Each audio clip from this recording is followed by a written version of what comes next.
সোম সোম হচ্ছে ওয়াল ইমসাকু, সেটা হচ্ছে বেড়ে থাকা, আনিল আকলি থেকে, খাওয়া থেকে, ওয়াশুরবি পান করা থেকে, ওয়াল জিমাই জামা করা থেকে, নাহারন দিনের বেলায় মান নিয়ত। এখানে দিনের বেলা মানে আগে বলছি কি এটা মানে ওয়াক্তুসমি মিন হিনি তুলুইল ফজরি ইলা গুরুবিশ শামস। আচ্ছা, হিনিন নিয়ে আরেকটা কথা এখানে বলা যায়, সেটা হচ্ছে কি হিনুনকে এভাবেও আপনারা ব্যবহারটা করতে পারেন, এটা সহজ ব্যবহার, যেটা জামে দুরিসিল আরবিয়া মৌসুয়াতুন নাহবের মধ্যে লিখে দিয়েছে। আমি কথা যেটা বলেছিলাম সেটা রদির মধ্যে এগুলো আছে, তারপর এটার মধ্যেও দেখতে পারেন, একটু সহজে উল্লেখ করেন। যদি হিনকে যদি মুফরদ দিকে দাবত দেখেন, কার দিকে? মুফরদের দিকে, অথবা জুমলা ইসমিয়ার দিকে, অথবা ফেরে মুজার দিকে, তখন হিনকে বিলেত্তেফাক মুরব করবেন। হিনের এদাফত যদি মুফরদের দিকে হয়, হিনের এদাফত যদি জুমলা ইসমিয়ার দিকে হয়, কিংবা ফেরে মুজারে, এগুলো মুরব না, তো এইগুলোর এদাফত যদি মুরবের দিকে হয় তখন সেটা কি বলবেন? মুরব বলবেন। আর হিনের এদাফত যদি মবনির দিকে হয়, মানে ফেরে মাঝের দিকে হয়, তখন হিনকে কি বলবো আমরা? মবনি আনার কথা বলবো, এভাবে বলতে পারেন। তো এখানে যেহেতু মুফরদ দিকে এদাফত হচ্ছে, কি বলবো আমরা? মিন হিনি। সুন্দর, এটা হবে সুন্দর, মিন হিনি। এরপর ওয়াসমু হল এমসাক গেল, ওয়াল জিমাই নাহার মান নিয়ত সহকারে, নিয়ত সহকারে। ফাইন আকালা সাইমু, এখন যদি সায়েম খায়, আও শারিবা অথবা পান করে, আও জামা নাসিয়ান অথবা ভুলকৃতভাবে কি করে ক্ষতি করে, লাম ইফতির, লাম ইফতির তিনি ইফতার করেননি, অর্থাৎ তিনি রোজা ভাঙেননি। একটা বিষয় দেখেন, এখানে কয়েকটা বিষয় থেকে নিষেধ করা, তিনটা বিষয় থেকে নিষেধ করা হয়েছে, আকল, সুর, আটা, জেমা। বলতেছে আমাদের সাহেবে জওহরাতুন না এরা উল্লেখ করতেছেন, এখানে দুইভাবে এই সংখ্যাটা রদ হয়ে যায়, মানে দুইভাবে এই সংখ্যাটা পাওয়া যায় না। এটাকে মানে উল্টা দিক থেকে চিন্তা করেন, সুদা দিক থেকে চিন্তা করেন, তরদান ওয়াকসান বলা হয়। এটাকে যেভাবে চিন্তা করেন না কেন, দুইটা আপত্তি আছে এই সংখ্যার উপর। বলে সংখ্যাটা কি? বলে দেখেন, যে ব্যক্তি ভুল করে পান করেছে, ভালো করে বুঝেন, যে ব্যক্তি সে কিন্তু এমসাক করে নাই, কিন্তু তারটা রোজা। এখানে রোজার মানে বলেছে আল ইমসাক। ওই ব্যক্তি তো এমসাক করে নাই, সে তো খাইছে, পান করছে, সে জামা করছে, কিন্তু তারটা কি হয়েছে? সোম হয়েছে। তো সোম মানে বলছে হুয়াল এমসাক, এমসাক তো বাবা জানাই। এটা সোম কীভাবে হচ্ছে বলতেছে, আপনারা যে আপত্তি করতেছেন, প্রথমে আপত্তির গোড়াটাই করো। এটা আমরা আগে উসুলি ফিকহের মধ্যে পড়ছিলাম, যে কোনো ব্যক্তি যখন গায় তখন সে গায় না, আতামাল্লাহু ওয়া সাকাহু, আল্লাহ তাকে পান করায় এবং আল্লাহ তাকে কি করায়? খাওয়াই। কথাটা বুঝাইছে, আল্লাহ পান করা, আল্লাহ খাওয়াই। সুতরাং নিসবতটা আল্লাহ দিকে খাওয়ার, কার দিকে হবে না? বান্দার দিকে। সুতরাং বান্দার প্রতি এমসাকের নির্দেশ আছে। খাওয়াটা যেহেতু খাওয়াইছে আল্লাহ, নিসবতটা আল্লাহ নিজের দিকেই নিজে করে নিছে, যেটা আমি করছি মূলত। তার মানে নিসবতটা কার দিকে যাচ্ছে না? বান্দার দিকে যাচ্ছে না, বান্দা বরাবরই এমসাক আছে। কথাটা বুঝে গেছে? এরপর বলছে আরেকভাবে রক্ষাই। বলে কীভাবে? আমরা জানি যদি কোনো মহিলা রোজা রাখে, ওই অবস্থার মাসটা যদি হাইস চলে আসে, তাহলে রোজার সম্মানার্থে সে গুরুবের সংস্কৃতি কিন্তু কোনো কিছু খাবে না, খাবেও না, পানও করবে না। কথাটা যেমন একটা প্রশ্ন আসতেছে না, তো খাবেও না, পানও করবে না, কার সম্মানে? রোজার সম্মানে। এখন এই ব্যক্তির কাছে এমসাক আছে কিন্তু সোম নাই। আমার কথাটা বুঝতেছেন আপনারা? ব্যক্তিটার কাছে এমসাক আছে কিন্তু কি নাই? সোম নাই। বিষয়টা বুঝে নাই মনে হয়। তো আমাদের এই জওহরাতুন বলতেছে এখানে একটা কথা বাড়ানো একটু দরকার ছিল, সেটা হচ্ছে নাকি মান নিয়তির পরে বিইজনিশ্বরে এই কথাটা বিইজনিশ, অর্থাৎ তখন এবারত কিরকম হবে? আল এমসাক আনিল আকলি ওয়া শুরবি ওয়াল জিমাই, শুরুব, আকল, জামা থেকে বেঁচে থাকা, নাহারন দিনের বেলায় মান নিয়ত নিয়ে সহকারে, বিইজনিশ্বরে শরীয়তের অনুমতির সাথে, শরীয়তের অনুমতি। তো এটা যদি বাড়ানো হয়তো তখন হায়েজ বলার জন্য আর কথা আসছে না, কারণ হায়েজ বলার জন্য তো রোজা এমসাক ঠিক আছে, তবে তার জন্য শরীয়তের কি নাই? অনুমতি নেই। বিষয়টা বুঝে তার রোজার ব্যাপারে শরীয়তের কোনো অনুমতি নেই। এই কথাটা বাড়িয়ে দিলে আর হায়েজ বলার জন্য আপত্তিটা থাকতো না। কথাটা বুঝে গেছে? তো বলছে এখানে উত্তম মতো কি বলা? বিজনেস শরীয়ত বলা। বিষয়টা বুঝে গেছে? আচ্ছা, তো যদি যেহেতু বলে নাই, আমরা এটা মুকাদ্দর মেনে নিব, যেখানে বিজনেস শরীয়ত একটা কথা কি আছে? মুকাদ্দর আছে। এরপর আচ্ছা, এখানে বলেছি কি আকালা আও শারিবা আও জামা নাসিয়ান। এখন নাসি কথাটা বলেছেন, নাসি কাকে বলা হয়? নাসি মানে যার কাছে রোজার কথা ইয়াদ নেই, যার কাছে রোজার কথা সে যে রোজা রেখে সেটা মনে নাই, এটাকে বলা হয় কি? নাসি। সে পানি পান করে ফেলছে, রোজার মনে নাই অবস্থার মধ্যে, পানি পান করে ফেলছে, খেয়ে ফেলছে, ওই অবস্থার মধ্যে কি তার রোজা ভাঙবে না, যেহেতু সে কি নাসি। আরেকটা আছে মুখতি, হতাকারী। আরেকটা কি রে? মুখতি, হতাকারী। হতাকারী কি জিনিস? যার কাছে রোজা স্মরণ আছে, রোজা রাখছে এটা স্মরণ আছে, তবে যেটা পান করছে সেটা ইচ্ছাকৃতভাবে পান করেনি, অনিচ্ছাকৃতভাবে পান করে ফেলছে। যেমন উজু বানাতে যাচ্ছে, নাকের ভিতরে পানি ঢুকে গেছে, তার রোজা স্মরণ আছে, কিন্তু বলে কি হয়ে গেছে, পানি ঢুকে গেছে, ওই অবস্থার মধ্যে রোজা ভেঙে যাবে। কথাটা বুঝেছে? আমাদের হেদায়ের মধ্যে সুন্দর করে উল্লেখ আছে। মানে যদি সে মুফতি হয় অথবা তার কাছে মুকরি হয়, মুকরি বলা হয় কাকে? মুকরি বলা যাকে জোর করা হয়েছে, জোর করে পানি খাওয়াই দিয়েছে, তারও রোজা ভাঙবে। কারণ সে হয়তো কি ছিল, মুতাদাক্কির শ্রম ছিল, শ্রমের মুতাদাক্কির স্মরণ ছিল তার কাছে। যদি মুকরি হয়, বাধ্য করে কেউ পানি খাওয়াই দিছে বা আপনাকে কেউ কোনো কিছু খাওয়াই দিছে, পানি পান করাইছে, সর্বাবস্থা অথবা জামা করে দিছে বাধ্য করে, ওই অবস্থার মধ্যে কি হয়ে যাবে? কেমন করতে দেখেন, ওই অবস্থার মধ্যে কি হবে? রোজা ভঙ্গ হয়ে যাবে। সেটা বুঝে গেছেন? আচ্ছা, তাহলে মুখতিয়ার এখান থেকে খারেজ হয়ে গেল। হ্যাঁ, আমার কথাটা বুঝলেন? আচ্ছা, এখন একটা বিষয় বুঝেন কি,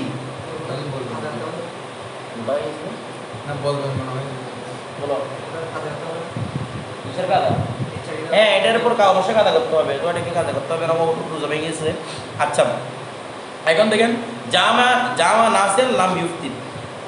এখন বিষয়টা হচ্ছে কি, খাওয়া পান করা, এটা কখন? আমাদের সাহেবে নুরলিজে একটা কথা উল্লেখ করেছেন। মনে করেন একজন ব্যক্তি খাচ্ছে বা পান করতেছে, আপনি দেখিয়েছেন, সে কিন্তু না আসি, রোজার কথা তার কাছে স্মরণ নাই, তো আপনি দেখিয়েছেন তাকে, ওই অবস্থার মধ্যে আপনি কী করবেন? তাকে জানাই দেবেন নাকি জানাবেন না? আমাদের নোটিশে উল্লেখ করেছেন, যদি ব্যক্তিটা এমন হয় যে লাগতেছে যে সে যে আজকে রোজারকে বেশি করে যাবে, সে মানে দুর্বল লাগে, বলে তাকে জানাবেন না, কারণ তাকে আল্লাহ খাওয়াচ্ছে বা আল্লাহর উপর ছেড়ে দিবেন। আর যদি দেখা যায় যে মানে ব্যক্তিরা সত্যি ব্যক্তি আছে, মানে রোজা রাখতে পারবে আজকে, তাহলে আপনি কি করে দিবেন? জানিয়ে দিবেন। কথাটা বুঝে গেছেন? তবে আমাদের সাহেবে বেনায়া জাওহরাতুন নাইর ওনার উল্লেখ করতেছেন, আল মুখতার পছন্দনীয় করে হচ্ছে সর্বাবস্থা জানিয়ে দিবেন। যদি ওখানে ডেকে, তবে মুখতার করুন উল্টা হামিদের সর্বাবস্থায়, ও দুর্বল হোক ও সবল হোক। কারণ কি বলতেছে, হয়তো আল্লাহ যে দুর্বল আপনার খেয়ালে, কিন্তু ভিতর থেকে সে কি সবল, আল্লাহর হাকাম পালন করেছেন, সেই বাস্তবে কি সবল। বিষয়টা বুঝে গেছে? যেমন হুজুর গোস বা প্রথম দিনে কি রেখেছেন, রোজা রেখেছে, তো বাচ্চা তো কিনা সবল না, কিন্তু তারপরে রোজা রেখেছেন না, তো এই জন্য বলতে তাকে মোতাদাক, আপনি সর্বাবস্থাকে কী করে দিবেন? রোজার কথা স্মরণ করে দিবেন। বিষয়টা বুঝে গেছে? আচ্ছা, এখন একটা কথা আসছিলেন, জামা করতেছে, তো এখন জামা যখন করতেছে, জামার মাঝখানে তো একজন ব্যক্তি জানছে ও স্ত্রীর সাথে জামা করতে, বুঝতে আর দেখে নাই, সরাসরি গিয়ে মনে করেন নুজন না গালায় বসে ও স্ত্রীর সাথে গিয়ে করতেছে, স্বামীও জানে না, স্ত্রীও জানে না, মানে স্বামী রোজা রেখেছে, এটা মনে করে আল্লাহ চিন্তা করেন না, সহজে বুঝতে পারবেন। স্বামী রোজা রেখেছে, স্ত্রী জানে না, দিনের বেলায় ওরা বদি করতেছে, জামা করতেছে, ওই অবস্থার মধ্যে আরেকজন মানে ও জানতে পারছে ও কি করতেছে, বদি করতেছে, তো বলতেছে এখন ও স্মরণ করে দিছে, মানে আপনি তো রোজা রাখছেন, কথা শোনেন না। আচ্ছা, ও নিজে স্মরণ হয়েছে বা কি হয়েছে, কি করে দিছে, আমাদের মাসার উল্লেখ করছে কেউ স্মরণ করে দিচ্ছে, এই জন্য তার নিজে স্মরণ হয়েছে বা কি কেউ স্মরণ করে দিচ্ছে। স্মরণ হওয়া মাত্রই অতিরিক্ত বিরত থাকতে হবে, এরপরে যদি অতি করে বেড়ে তারপর কি হবে, সে কি হবে? মুফতির সোম ইয়ানি রোজা ভঙ্গ হবে। আমার কথাটা বুঝতেছেন? স্মরণ হওয়া মাত্রই কি করতে হবে? ও কথা ভাবতে হবে, তুমি বিয়ে করছো না, ধরো স্মরণ হওয়া মাত্রই, কথা শুনেন না, স্মরণ হওয়া মাত্রই, যেমন নাকি সে কাচ্ছে বলে হঠাৎ করে মনে পড়ে গেছে, এরপর বাকিটা কি করতে পারবে না, মুখে নিচে গিলতে পারবে না, এটা ফেলে দিতে হবে। এটা আমার কথাটা বুঝতেছেন? গিলে ফেললে তো কোনো কিছু করবে না, তার বের করতে পারবে না, যতক্ষণ না মুখে আসে এটা কি করতে পারবে না, ভিতরে নিতে পারবে। অনুভবে জামা যখন করছে, তখন যখনই মনে করছে সাথে সাথে কি করে দিতে হবে, জামা বন্ধ করে দিতে হবে, জামা করা যাবে না। এরপরে যদি একবারও জামা করে কি হয়ে যাবে, রোজা মুক্তির সময়। মানে কি করতে হবে না, কি বল, মানে এটা থেকে সরাসরি মানে সাথে সাথে আসতে হবে, মানে খাওয়ার পানের ক্ষেত্রে যেরকম এরপর দেখেন এটাতে আপনার শরীরের বিধান না। আচ্ছা, না শরীরের বিধান না, আমি যেটা বলছি সেটা হচ্ছে মাসালা, এটার উপরে কত আপনারা সামনে বেড়ায় বলেন, হ্যাঁ এটা আরেকজন জানিতে পারে, তুমি নিজের মতো থাকবে, শ্রম হতে পারে। একটু আগে বললাম না, হয়তো ও জন্মে গেলে হতে পারে যে ও কি করতেছে, সাথে সাথে বলতেছে ভাই আপনি কেন অধি করতেছেন, আপনি ও দ্বারা দ্বারা গিয়ে দেখবে। ধরো এখন দেখেন ইশারে ধরা করছে, উনি এই শব্দটা কেমনে মাথায় আনছে, মানে আরেকজন জানে দিচ্ছে, সেটা জন্মে গেলে বসে আর কি এরকম কি কেউ পাশের রুমে গেলে আর এক কথাটা দেখতেছো তুমি ফুরকান করে গেছো দেখছো ফুরকানের রুম বন্ধ হঠাৎ করে দিলে বেলা রোজা রাখছে সোমবার রোজা রাখে বিষয়টা বুঝেন নাই তখন ওকে ফুরকান সাহেব কি করতেছেন এই অবস্থার মধ্যে উচিল আর কি কেন দেয় না এটা দেখেন আচ্ছা হয়েছে ধরেন এখন একটা বিষয় দেখেন এ কথা বলবেন না আর ফাইন নামা আচ্ছা বলছিলাম কি এই সকল কাজ যদি কি হয় মুকরি অবস্থা হয় তারপরে কি ভাঙবে রোজা ভঙ্গ হয়ে যাবে হ্যাঁ তার উপর কাজা ওয়াজিব হবে কি নয় কাফারা নয় এরপর দেখেন ফাইন নামা ফাহতালামা যদি সে কি হয়ে যায় ঘুমাই এরপর কি হয়ে গেছে হেতালামা সব কিছু হয়েছে আও নাজরা ইলা ইমরাতিহি অথবা কোনো মহিলার দিকে সে তাকিয়েছে পানজালা তার কাছে কি হয়েছে এনজাল অর্থাৎ বীর্যপাত হয়ে গেছে তাকানোর মাধ্যমে আচ্ছা তো এখানে তাকানোটা আমি একসাথে ব্যাখ্যা করে ফেলতেছি সে তাকে চেহারা দেখুক কিংবা তার ফরজ লজ্জাস্থান দেখুক যেভাবে হোক না তার কি হয়ে গেছে এনজাল হয়ে গেছে এই বিগয়রি শুনি আহি এখানে একটা কথা মাসুব আছে এটা হচ্ছে তার কোনো কাজ ছাড়া এনজালটা হতে হবে তার কোনো কাজ ছাড়া সে যদি এখানে হস্তমৈথুন করে তখন তো অবশ্যই ভেঙে যাবে এটা বিগয়রে শুনিয়ে হতে হবে আর কোনো কাজ ছাড়া কি বের হয়ে গেছে এনজাল হয়ে গেছে কথাটা বুঝে গেছে অর্থাৎ সে টোটালি জাকার অর্থাৎ এই পুরুষাঙ্গকে স্পর্শ করে না ওই অবস্থার মধ্যে বের হয়ে গেছে আও ঈদ দাহানা অথবা তেল লাগাইছে বলে তেল লাগাইছে যদিও বা তেলের সাপটা গলার মধ্যে আসে যদিও বা তেলের সাপ বুঝতেছে না যদিও বা তেলের সাপ কোথায় গলার মধ্যে তারপরে কি ভাঙবে না ওই বলতেছে আও তাজামা অথবা কেউ যদি হেজামত করে অথবা আও তাহালা অথবা কেউ যদি কুহুল সুরমা লাগায় ঠিক আছে যদিও বা সুরমা সাপটা কোথায় আসে গলায় আসে তো বলতেছে আও কব্বালা অথবা যদি কেউ চুমুকায় লাম ইউফতির এই শার্ট তার কি হবে না রে রোজা ভাঙবে না আমার কথাটা বুঝতে হবে না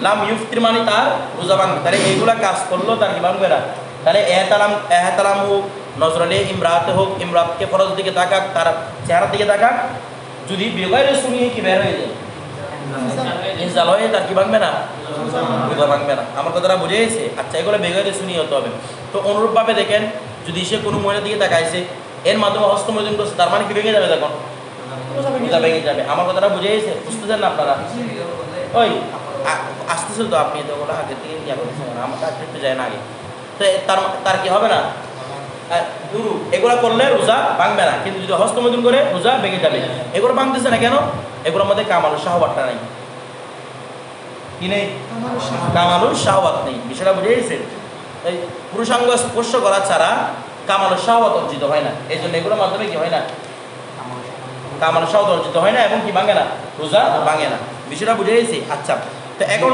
দীর্ঘক্ষণ দেখে থাকলে সমস্যা হবে না কোনো সমস্যা হবে না এটা তো এমনি তো ওটা ঠিক আছে যে রোজার হুজুরের নষ্ট হয়ে গেছে আমাদের কথা হচ্ছে রোজা ভাঙতেছে নাকি ভাঙতেছে না এটা নিয়ে কথা হ্যাঁ শুরু করতে গিয়ে এটা বলতেছো তো ফাইন আনজালা বিকুবলাতি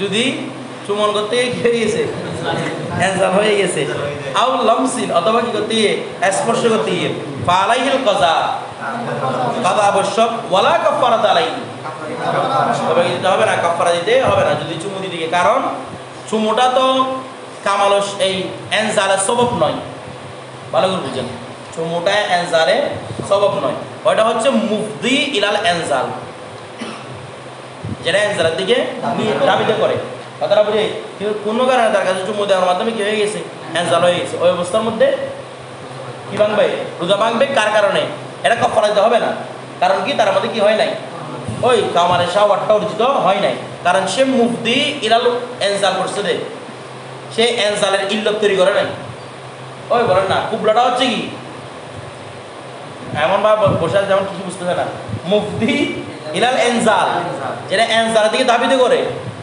আমার কথা বুঝতেছেন না এটা কি করে না এনজালকে আবশ্যক করে না এনজালকে আবশ্যক করবে তো বতি হস্তমৈথুন এগুলো কি করবে এনজালকে আবশ্যক করবে এগুলো হচ্ছে এনজালের ইল্লত এগুলো এনজালের ইল্লত আর চুমড়া হচ্ছে তারপর অনুভবের লমসুন স্পর্শ করা বলেন এটা কি মুফতি ইলাল এনজাল বিষয়টা বুঝে গেছে আচ্ছা এখন একটা বিষয় দেখেন তো কথা শুনেন তাহলে কুবলা করেছে কুবলাটার মাধ্যমে এনজাল হয়ে গেছে রোজা ভেঙে গেছে বুঝলাম আচ্ছা এখন আমাদের সামনে একটা কথা বলবি সেটা হচ্ছে কি কুবলা অর্থাৎ এই কি বলে এটাকে চুমু দেওয়া ঠিক আছে তো চুমু দেওয়াটা যদি কথা শুনেন চুমু দেওয়াটার মাধ্যমে যদি এনজাল না হয় চুমু দেওয়াটা যদি এনজাল না হয়, এনজালের কোনো সম্ভাবনা না থাকে, তাহলে ওই চুমুর মধ্যে কোনো কারাহত থাকবে না। আমার কথাটা বুঝতেছেন? সামনে একটা বিধান আমাদেরকে উল্লেখ করবে যে চুমুর মাধ্যমে স্বামী কন্ট্রোল রাখতে পারবে না, ওই চুমুটা মাকরুহে তাহরিমি। ওরকম চুমু দেওয়া কি? চুমু দেওয়া বলেন, তারপর মনে করেন এটা বন্ধ করে দেন তো, এটা একটা চুমু দেওয়া বলেন অথবা স্পষ্ট করা বলেন, এই আছে ওগুলো কি রে? মাকরুহে তাহরিমি। আচ্ছা, তবে মানে যেটাকে লিপ কিস বলা হয়, ওটা যদি করে ওটা সর্ব অবস্থার মধ্যে মাকরুহে তাহরিমি, পূজা অবস্থায় লিপ কিস যদি করা হয়, জি এখানে আছে, আপনাদের যাওয়া তো নাই পাবেন, ভেনাইতে পাবেন, সর্ব অবস্থাটা কি বলতে না, এটা মাকরুহে তাহরিমি, সর্ব অবস্থায় রোজার মধ্যে সর্ব অবস্থা কি? হ্যাঁ, স্ত্রীর কোনো কিছু যদি পেটে চলে যায় তখন তো গেছে রোজা, ওটা হচ্ছে না যাওয়া অবস্থায় কি বলতেছে না, কোনো কিছু না যাওয়া অবস্থায় মাকরুহে তাহরিমি, সেটা বুঝেছি। রোজা কাফারার জন্য ইল্লাত কি ইনজাল বলছেন? রোজা কাফারার জন্য ইল্লাত ইনজাল না কি? হ্যাঁ, ইনজাল। কাফারা শুধু মুতলাক ইনজাল বলবো না আমরা, অনেক সময় ইনজাল হচ্ছে, এটা কি রোজা ভাঙতেছে, সামনে আসতে কাফারার জন্য মূল অবস্থা কি দেখেন, ওয়ালা কাফারা দাঁড়াই। আচ্ছা, এবার স্পর্শ করছে কিরকম বলতেছে, স্পর্শটা কিরকম? বেলাহাইল স্পর্শ করতে হবে। কি স্পর্শ করতে হবে? বেলাহাইল মানে কোন রকম ওই মহিলাকে আপনি স্পর্শ করছেন, কোন রকম কি নাই মাছের কাপড় চোপড় হায়াল নাই, বেলাহাইল স্পর্শ করছেন, অথবা এমন কাপড় স্পর্শ করছেন যার মাধ্যমে শরীরে হারারত, গরম অনুভব করা যাচ্ছে, শরীরের উষ্ণতাটা অনুভব করা যাচ্ছে, ওই অবস্থায় যদি কি করে এনজাল হয়, রোজা কি হয়ে যাবে? ভেঙে যাবে। আচ্ছা, কাপড়ের উপর, কম্বলের উপর, যেটার মাধ্যমে হারারত অনুভব হচ্ছে না, ওই অবস্থার মধ্যে কোনো মহিলাকে স্পর্শ করে আপনাকে হয়ে গেছে, এনজাল হয়ে গেছে, তখন আপনি নাম ইফতির, আপনার রোজা ভঙ্গ হবে না। এটা লমসম মানে কি? যেটার মাধ্যমে তার হারারত, তার উষ্ণতা কি হয়, সেটা বেলাহাইল করেন অথবা এমন কাপড়ের উপর করেন যেটার মাধ্যমে কি পাওয়া যায়? উষ্ণতা পাওয়া যায়। যদি উষ্ণতা পাওয়া না যায়, এরপরে এনজাল হয়ে যায়, কি ভাঙবে না? রোজা ভাঙবে না। এখন এরপর দেখেন, তারপর দেখেন ওয়ালা বাসা, আর কোনো ক্ষতি নেই, ইয়ানি লা কারাহাতা, কোনো মাকরুহ নেই, বিল কুবলাতি চুমু দেওয়ার মাধ্যমে, ইদা আমিনা আলা নফসিহি যখন সে নিজের উপর নিয়ন্ত্রণকারী হবে, ইদা আমিনা যখন সে নিরাপদ হবে, আলা নফসি নিজের নফসের উপর আর কি, যখন সে নিজের নফসের উপর কি হবে? ক্ষমতাবান হবে। বলেন আমানা আলা, ক্ষমতাবান হবে। যখন নিজের নফসের উপর ক্ষমতাবান হবে, আমিনা আলা, তখন সে কি মানে লাভ আছে, এখানে কোনো কি ক্ষতি নেই। তাই যেটার মাধ্যমে কি আছে, নিজের নফসের উপর সমস্যা আছে, এটা মাকরুহে তাহরিমি। আচ্ছা দেখেন, হ্যাঁ হ্যাঁ, না রোজা ভাঙবে না। ওয়ায়ুকরিহু মাকরুহ হবে, ওয়ায়ুকরাহু মাকরুহ হবে, ইল্লাম ইউমান যদি সে না হয়, ক্ষমতাবান না হয়, মানে আলা নফসিহা মাস বাসে আর কি, যদি সে নিজের উপর ক্ষমতা, তাহলে মাকরুহ হয়ে যাবে। এরপর দেখেন এখানে একটা কথা বলতেছে। আচ্ছা, ওয়াইন জারাহুল কাইয়্যু, কাইয়্যু বলছে ওয়াইন জারাহু ইয়ানি ওয়াইন সাবাকাহু, যদি তার কাছে আসে আল কাইয়্যু বমি, ঠিক আছে, লাম ইফতি তার রোজা ভাঙেনি। আচ্ছা, তার কাছে যদি বমি আসে তাহলে রোজা ভাঙেনি। একটা বিষয় দেখেন, ওয়াইন সাবাকাহু মানে সে রোজা আনে নাই, রোজাটা তার কাছে সাবেক হয়েছে রে, বমিটা তার কাছে, ওয়াইন সাবাকাহু, সাবাকার ফাইল কে? এই যে আল কাইয়্যু, জারার ফাইলকে বলেন না, আল কাইয়্যু না, তাহলে বমিটা এসেছে তাকে, ওয়াইন সাবাকাহুল কাইয়্যু, বমিটা তাকে পেয়েছে, বমি সে নিজে ইচ্ছেতে করে নাই, বমি তার কাছে এসেছে। বছর বমি যদি আসে একদম এক বালতি এসে পুরাই গেছে, আপনার রোজা ভাঙবে না। কথাটা বুঝে গেছে? আপনার রোজা ভাঙবে না। এখানে আমাদের এই কিতাবের মধ্যে এই রোজা মানে রোজা আসার ওয়াইন সাবাকাল মানে কয়, যদি রোজা কৃষকের আসে, রোজা আসে বেগরে শুনি, তার কাজ ছাড়া যদি কি আসে, বলতেছে না ভূমি আসে, তখন ওটার কয় সুরত লিখেছে? 4টা সুরত। কয়টা সুরত লিখেছে? 4টা সুরত। আমরা সবগুলো সুরত এখান থেকে বলি। একটা হচ্ছে কি, যদি মুখ ভরা ছাড়া ভূমি আসে, মুখ ভর্তি নয়, সামান্য কি এসেছে, ভূমি এসেছে, কথাটা বুঝে যাচ্ছে, এটা আবার ভিতরে ফিরে গেছে, একটু সামান্য ভূমি, যেটাকে বলগমের মতো অর্থাৎ কফের মতো ধরা হয় আর কি, সামান্য একটু ভূমি এসেছে, যেটা মুখ ভর্তি নয়, এবং সেটা এসে আবার কোথায় ফিরে গেছে, পেটের ভিতরে ফিরে গেছে। আচ্ছা, তখন এজমা পাবে, অর্থাৎ এই মাসালাগুলোর মধ্যে ইমাম মোহাম্মদ এবং ইমাম আবু ইউসুফের ইখতিলাফ আছে, কিন্তু এইখানে এজমা পাবে কি হয় নাই, রোজা ভাঙে নাই। আবার বলতেছি, যদি রোজা মিলউল ফাম না হয়, মুখ ভর্তি না হয়, ওই অবস্থার মধ্যে কিন্তু কোথায় চলে গেছে, ভিতরে ঢুকে গেছে, তারপরও কারোর মধ্যে কি ভাঙবে না, আমাদের হানাফি মাযহাবের কারো মতে কি ভাঙবে না, রোজা ভাঙবে না। হ্যাঁ, ইমাম সাহেবের তো ইখতিলাফ আছে ওনার মতে হয় হওয়াটা রোজা ভাঙার কারণ, কথাটা বুঝেন নাই? আচ্ছা, তো এখন কারো মতে কি ভাঙবে না বলেন না, রোজা ভাঙবে না। আচ্ছা, এটাই ইজমা গেল, খারাজ হয়ে গেছে না, বের হয়ে আবার ঢুকে গেছে ওই মিলুল ফার্ম না হওয়ার কারণে। প্রথমে যেটা ভূমি আসে সেটা তার পক্ষ থেকে নয়, ভূমি যেটা আসছিল সেটা তার পক্ষ থেকে নয়, কথাটা বুঝে গেছে। আর ঢুকে গেছে ওটা তার পক্ষ থেকে নয়, এটা আদা বলছে। একটা সামনে বলবে আদা নিজে ফিরে গেছে, আরটা হচ্ছে আদা নিজে নিজে ভূমিটা কোথায় চলে গেছে, ও বের হয়েছে নিজে নিজে কিছু কি ভিতরে ঢুকে গেছে। যদি মিলুল ফার্ম না হয় তারা রোজা ভাঙবে না। আচ্ছা, এরপর দেখেন তারপর 2 নম্বর মাসালা বলতেছে, যদি কোনো মিলকুল ফার্ম হয়, মুখবর্তী হয় এবং আদাউ সে ইচ্ছাকৃতভাবে কিছু ভিতরে কি হয়েছে, প্রথমে মিলকুল ফার্ম হয়েছে, ইচ্ছাকৃতভাবে ভিতরে ঢুকে ফেলেছে, ওই অবস্থার মধ্যে এজমা পাবে রোজা ভাঙবে। প্রথম ছিল মিলকুল ফার্ম না হওয়া এবং নিজে নিজে ঢুকে যাওয়া, এজমা পাবে ভাঙবে না। আর দ্বিতীয় নাম্বারটা হচ্ছে কিরকম, মিলুল ফার্ম হয়েছে প্লাস নিজে নিজে কি ঢুকিয়েছে, ওই অবস্থার মধ্যে রোজা ভাঙবে। কথাটা বুঝে গেছে। এবার 3 নাম্বার আসি, যখন সেটা মুখবর্তী নয়, মানে এই সামান্য পরিমাণ তার কাছে কি হয়েছে, বমি হয়েছে, কিন্তু সে ইচ্ছাকৃতভাবে ভিতরে ঢুকিয়ে ফেলেছে। বলেন এখানে দুটো সব দেখেন, এখানে একতলা হচ্ছে ইমাম মোহাম্মদ এবং ইমাম আবু ইউসুফের মাঝে। ইমাম আবু ইউসুফ রোজা ভাঙার শর্ত দিয়েছে মিলকুল ফার্মকে, আর ইমাম মোহাম্মদ রোজা ভাঙার শর্ত দিয়েছে ইচ্ছাকৃত, মানে এই সোনাকে অর্থাৎ সোনকে ইচ্ছাকৃতভাবে করা, কি করা রে, তাহলে ইমাম মোহাম্মদ রোজা ভাঙার শর্ত দিয়েছে ইচ্ছাকৃত করাকে, আর ইমাম আবু ইউসুফ মিলুল ফার্ম। এখন দেখেন তো মুখবর্তী ভূমি নয়, তবে ঢুকিয়ে ফেলেছে, তাহলে কার মতো ভাঙবে, ইমাম মোহাম্মদের মধ্যে ভাঙবে, যেহেতু ইচ্ছাকৃতভাবে ছিল, কিন্তু ইমাম আবু ইউসুফের মধ্যে ভাঙবে না, কারণ উনি কি শর্ত দিয়েছেন, মিলুল ফার্ম শর্ত দিয়েছেন। বিষয়টা বুঝে গেছে? আচ্ছা গেল। এরপর দেখেন 4 নম্বর মাসালা হচ্ছে মুখবর্তী হয়েছে। 3 নম্বর শুধু বললাম না যে মুখবর্তী হয় নাই, তবে ইচ্ছাকৃতভাবে ঢুকে ফেলেছে, ওই অবস্থার মধ্যে ইমাম মোহাম্মদের মধ্যে ভাঙবে, যেহেতু তিনি সুনাশা শব্দ উল্লেখ করেছেন, মানে ইচ্ছাকৃতভাবে কাজটা করা, পাওয়া গেছে, ভেঙে গেছে। আর ইমাম আবু ইউসুফ বলতেছে ভাঙে নাই, যেহেতু কি হয় নাই রে, মিলুল ফার্ম হয় নাই। আচ্ছা, এরপর দেখেন 4 নম্বর শর্ত হচ্ছে, যদি মিলুল ফার্ম হয়, মুখবর্তী হয়, কিন্তু ভিতরে চলে গেছে, ইচ্ছাকৃতভাবে যায় নাই, অটোমেটিক ভিতরে চলে গেছে, ওই অবস্থার মধ্যে কার মধ্যে, ইমাম আবু ইউসুফের মধ্যে ভাঙছে, ইমাম মোহাম্মদের মধ্যে ভাঙে নাই। বিষয়টা বুঝে গেছে না, বুঝেন নাই? ইমাম মোহাম্মদের মধ্যে ভাঙে নাই। আচ্ছা, তো এই ব্যাপারে লাস্টের কোলটার ব্যাপারে ফতোয়া কার ওপর হবে? এটাই তো বেশিরভাগ সময় দেখা যায় যে আমাদের অনিচ্ছাকৃতভাবে কি আসতেছে, ওই মিলুল ফার্ম এসেছে, কিন্তু কি ভিতরে কি অটোমেটিক চলে গেছে, আমি খাই নাই, ভিতরে অটোমেটিক চলে গেছে, আমি ইচ্ছে থেকে তো তখন বলছি একসময় আবার ভেঙে যাবে, ইচ্ছে করে খাই না, ভিতরে কি চলে গেছে। ওই ক্ষেত্রে কার ফতোয়া গ্রহণ করবেন? বলছি ইমাম মোহাম্মদের ফতোয়া গ্রহণ করবেন।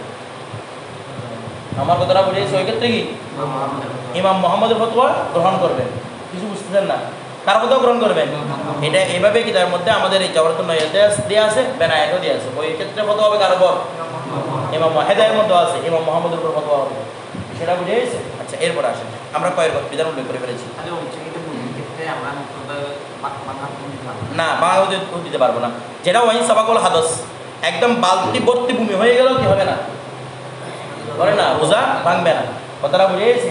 আচ্ছা, এরপর যদি ভিতরে চলে যায়, তার কোনো কিছু তার ভিতরে চলে যায়, তারপরে কি ভাঙবে না, রোজা ভাঙবে কখন?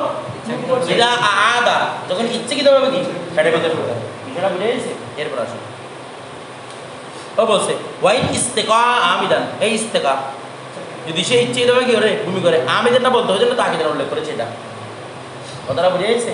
অনেক সময় হাল উল্লেখ করে, এটা হাল তরকিবের মধ্যে অনেক সময় হাল উল্লেখ করা হয় অবস্থাকে করার জন্য, তাগিদ করার জন্য। এটা হচ্ছে তার মেসাল। ওয়াইন ইস্তেকা আমিদানটা না বললেও ইস্তেকা মানে কি হইতো, যেমন এর আগে হালাকা, ওই জাকাতের মধ্যে হালাকা মানে ধ্বংস, আর ইস্তেহালাকা মানে ধ্বংস করা। কথাটা বুঝে গেছে? এ বুঝে গেল। ওয়াইন ইস্তেকা আমিদান, যদি সে ইচ্ছাকৃতভাবে ভূমি করে, মিল আফ আমি তার মুখবর্তী, মুখবর্তী কি করছে, ইচ্ছাকৃতভাবে ভূমি করছে, ফালাইহিল কাজা, তার উপর কি ওয়াজিব রে, কাজা ওয়াজিব। আচ্ছা, মুখবর্তী ভূমি করছে, তবে এরা ইচ্ছাকৃতভাবে না, এটা বলগামের হুকুমে, কবের হুকুমে, এটার মাধ্যমে কি হবে না, রোজা ভঙ্গ। রোজা কতটুকু যে ভূমি করতে হবে, বলে না ইচ্ছাকৃত কতটুকু মিলুল ফাম, ইচ্ছাকৃত মানে ভূমি এনে পেটের ভিতরে কি করতেছে, পেটে ভূমি করতেছে, এটা যদি কোথায় হয় মুখ ভর্তি হয় তাহলে কি ভেঙে যাবে, রোজা ভেঙে যাবে। কথাটা বুঝে গেছে? আচ্ছা আমার বিষয়টা বুঝতেছেন? আচ্ছা তাহলে এখানে মুখ ভর্তি কথাটা উল্লেখ করছে না, তার মানে বোঝা যাচ্ছে কি যদি মুখ ভর্তি চেয়ে কি কম করে সেটা বলগমের হুকুমে হবে। বলগম মানে কি? মানে এগুলো কফের মতো হবে, তো এটার মাধ্যমে কি হবে না, রোজাভঙ্গ হবে না। এটা ইমাম আবু ইউসুফের মতে, তার মধ্যে রে ইমাম আবু ইউসুফের মতে। আচ্ছা এখন একটা বিষয় দেখেন তো, ইমাম মোহাম্মদ কি শর্ত দিয়েছেন আগে থেকে? সুনন, ইচ্ছে করা। তো ইমাম মোহাম্মদ বলতে যদি ইচ্ছাকৃতভাবে করে, আমাদের এখানে বলছে না যদি মুখবর্তী যদি ইচ্ছাকৃতভাবে করে, তো এটা কত হচ্ছে কার উপর? ইমাম আবু। এখানে এই কথাটা বলেছে কি ইমাম আবু ইউসুফ, যদি ইচ্ছাকৃতভাবে এক মুখবর্তীর চেয়ে কম করে, ওই ইচ্ছাকৃতভাবে মুখবর্তীর চেয়ে উনি শর্ত দিয়েছিলেন কি মিলকুল ফাম, যেহেতু মিলকুল ফাম পাওয়া যায় না কি ভাঙবে না, রোজা ভাঙবে না। তবে ইমাম মোহাম্মদ বলতে যদি ইচ্ছাকৃতভাবে সামান্য পরিমাণও পাওয়া যায়, ওই ইচ্ছাকৃতভাবে সামান্য পরিমাণও পাওয়া যায়, কি হয়ে যাবে, বেড়ে যাবে। ফতোয়া কার উপর? ফতোয়া ইমাম মোহাম্মদের উপর। ফতোয়া কার উপর? এখানে যেটা উল্লেখ করছে সেটার উপর কি হবে না, ফতোয়া হবে না। ফতোয়া কার উপর? ইমাম মোহাম্মদ রহমতুল্লাহ। কথাটা বুঝে গেছে? আচ্ছা এরপর আমরা যেটা উল্লেখ করছে এটা উল্লেখ করা হয় না। কোনটার মধ্যে আমাদের ইখতিলাফ আছে তো? মিলুল ফাম তো আছে, হ্যাঁ মিলান ফার্মটি আছে তো। দুইটা তো পাওয়া গেছে। আমরা এটার বিপরীত পথেও বলতেছি যে যদি মিল উলফাম না হয় ইচ্ছাকৃতভাবে ঢুকাই ফেলে, মিল উলফাম না হয় ইচ্ছাকৃতভাবে, আমাদের এবার দ্বারা কি বোঝাচ্ছে রে বাবা? মিলুল ফাম মিল উলফাম না হয় ইচ্ছাকৃত ঢুকালে কি ভাঙবে না, এটা বোঝাচ্ছে না। ওয়াইন ইস্তেগা আমেদান, যে কি করেছে ইচ্ছাকৃত কি করেছে, মিল আফামি, তার মানে বোঝাচ্ছে কি যদি মুখবর্তী না করে সে ইচ্ছাকৃতভাবে তাহলে তার রোজা কি ভাঙবে না। তো যেটা বলেছেন কে? ইমাম আবু ইউসুফ, অর্থাৎ ইমাম কুদুরি ইমাম আবু ইউসুফের মতটাকে উল্লেখ করেছেন। বিষয়টা বুঝে অথবা বাস্তবে কত হচ্ছে কার উপর? ইমাম মোহাম্মদের উপর। কথাটা বুঝে গেছে? মানে এটা মুখতার গোল হানাফিদের। এরপর ওয়াইন ইবতালাল হাসাতা, হাসাতা যদি কেউ কি করে ফেলে রে, কি গিলে ফেলে, কঙ্কর গিলে ফেলে, আবির হাদিদা লোহা গিলে ফেলছে, কথাটা বুঝে, আবির নাওয়াতা অথবা বিচি, খেজুর নয় যে কোনো কিছুর বিচি, আমের বিচি যেটা হোক না কেন এটা গিলে ফেলছে, বলছে আফতারা ওয়া কাদা, সে যে ইফতার করে ফেললো তবে কি করতে হবে না, কাফারা জমে কি দিলেই চলবে, দিলেই চলবে। আচ্ছা কালকে আমাদের ওই ইয়াটা আসবে, কাফারা কথা আসবে, কাফারা করবো আসবে।